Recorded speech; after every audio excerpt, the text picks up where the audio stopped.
It is said that we are on a spiritual journey, but that makes it sound like we have left home and are traveling to some far-off destination.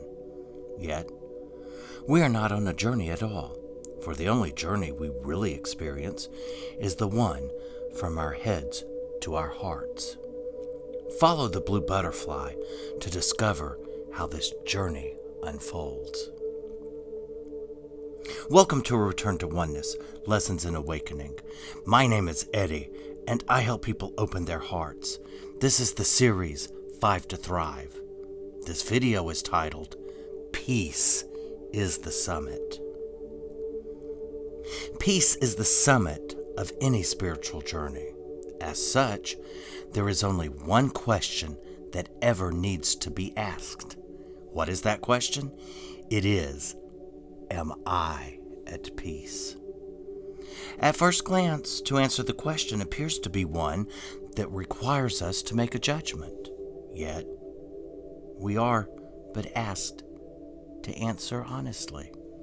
For we are either at peace or we aren't.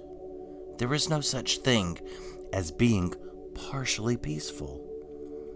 For peace is whole and complete within itself.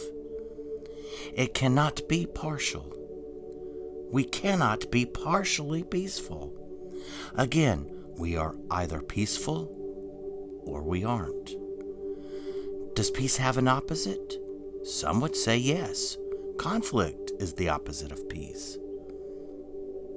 But since peace is a fruit from the tree of love, and love has no opposite, then peace cannot have an opposite either. Yet, if we aren't experiencing peace, then what are we experiencing? In truth, we are experiencing nothing. However, when we are in the midst of conflict, it can seem very real. Yet, as has already been stated, peace is the summit of the spiritual journey. Therefore, when we experience conflict, what does it mean? Does it mean that we have done something wrong? Does it mean that we have strayed from the path? Again, in truth, it means nothing.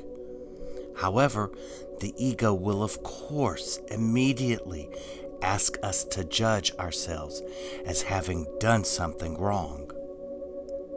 But we must remember not to judge ourselves. If we do, we need but simply stop. Then we must recognize that we have but created an experience to offer forgiveness to ourselves. Rather than give into the ego's demands, we offer ourselves the one remedy that can instantly restore us to peace. What is this remedy? It is but forgiveness.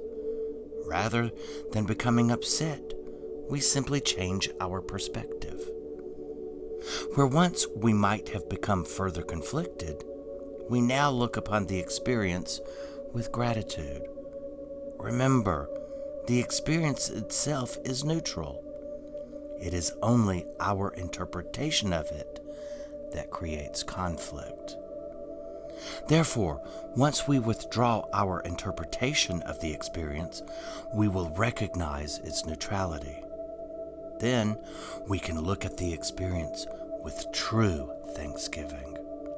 For we have offered ourselves the opportunity to heal a portion of our minds that we didn't know needed the healing touch of forgiveness.